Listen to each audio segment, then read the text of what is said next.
Cremos na Igreja de Jesus Cristo, que é constituída por todos aqueles que já o aceitaram como o único Senhor da sua vida e o exclusivo Salvador da sua alma, e cujos pecados foram purificados pelo seu sangue. Ela não é uma organização visível e local, mas sim um organismo invisível e universal, cujo cabeça e pedra angular é Cristo. Cremos na Igreja de Jesus Cristo, que é constituída por todos aqueles que já o aceitaram como o único Senhor da sua vida e o exclusivo Salvador da sua alma, conforme João 14,6, que diz: Disse-lhe Jesus, eu sou o caminho e a verdade e a vida, ninguém vem ao Pai senão por mim. E em Atos 4,12 diz: E em nenhum outro há salvação, porque também debaixo do céu nenhum outro nome há dado entre os homens pelo qual devamos ser salvos. Cremos que os que pertencem à Igreja são aqueles cujos pecados foram purificados pelo sangue de Jesus, conforme Colossenses 1,14, que diz: Em quem temos a redenção pelo seu sangue, a saber, a remissão dos pecados. E em Hebreus 9, do 11 ao 14, que diz: Mas vindo Cristo, o sumo sacerdote dos bens futuros, por um maior e mais perfeito tabernáculo, não feito por mãos, isto é, não desta criação, nem por sangue de bodes e bezerros, mas por seu próprio sangue, entrou uma vez no santuário, havendo efetuado uma eterna redenção. Porque se o sangue de touros e bodes e a cinza de uma novilha esparzida sobre os imundos os santifica quanto à purificação da carne, quanto mais o sangue de Cristo, que, pelo Espírito Eterno, se ofereceu a si mesmo imaculado a Deus, purificará as vossas consciências das obras mortas para servirdes ao Deus vivo. E em 1 João 1,7 diz: Mas se andarmos na luz, como Ele na luz está, temos comunhão uns com os outros, e o sangue de Jesus Cristo, seu Filho, nos purifica de todo o pecado. Cremos que a Igreja não é uma organização visível e local, mas sim um organismo invisível e universal. Conforme 1 Coríntios 6,15, parte A, que diz: Não sabeis vós que os vossos corpos são membros de Cristo? E em 1 Coríntios 12, do 12 ao 14, diz: Porque assim como o corpo é um, e tem muitos membros, e todos os membros, sendo muitos, são um só corpo, assim é Cristo também. Pois todos nós fomos batizados em um Espírito, formando um corpo, quer judeus, quer gregos, quer servos, quer livres. E todos temos bebido de um Espírito. Porque também o corpo não é um só membro, mas muitos. E em Apocalipse 5,9 diz: E cantavam um novo cântico, dizendo: Digno és de tomar o livro, e de abrir os seus selos, porque foste morto, e com o teu sangue nos comprastes para Deus de toda a tribo e língua e povo e nação.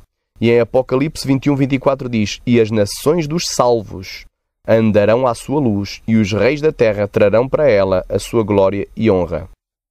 Cremos que o cabeça e pedra angular da Igreja é Cristo, e não Pedro, conforme Isaías 44,8, que diz: Não vos assombreis nem temais. Porventura, desde então não vos-lo fiz ouvir, e não vos-lo anunciei, porque vós sois as minhas testemunhas. Porventura, há outro Deus fora de mim? Não, não há outra rocha que eu conheça. E em Zacarias 4,6 diz: Quem és tu, ó grande monte? Diante de Zorobabel, tornar-te-ás uma campina, porque ele trará a pedra angular com aclamações. Graça, graça a ela. E em Atos 4,10 diz: Seja conhecido de vós todos e de todo o povo de Israel, que em nome de Jesus Cristo Nazareno, aquele a quem vós crucificastes e a quem Deus ressuscitou dentre os mortos, em nome desse é que este está são diante de vós. Ele é a pedra que foi rejeitada por vós, os edificadores, a qual foi posta por cabeça de esquina. E em Efésios 2,20 diz: Edificados sobre o fundamento dos apóstolos e dos profetas, de que Jesus Cristo é a principal pedra de esquina. E em 1 Coríntios 3,11 diz: Porque ninguém pode pôr outro fundamento além do que já está posto, o qual é Jesus Cristo. E em 1 Coríntios 10,4 diz: E beberam todos de uma mesma bebida espiritual, porque bebiam da pedra espiritual que os seguia, e a pedra era Cristo. E em 1 Coríntios 11,3 diz: Mas quero que saibais que Cristo é a cabeça de todo o homem, e o homem a cabeça da mulher, e Deus a cabeça de Cristo. Estes versículos citados acima provam que a pedra angular e a rocha do Antigo Testamento é, sem dúvida alguma, Jesus Cristo.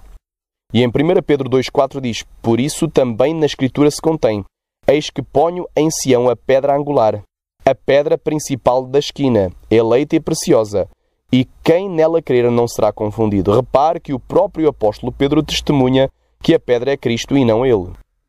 Finalmente, em Mateus 16,18 diz: E Simão Pedro respondendo disse: Tu és o Cristo, o Filho do Deus vivo.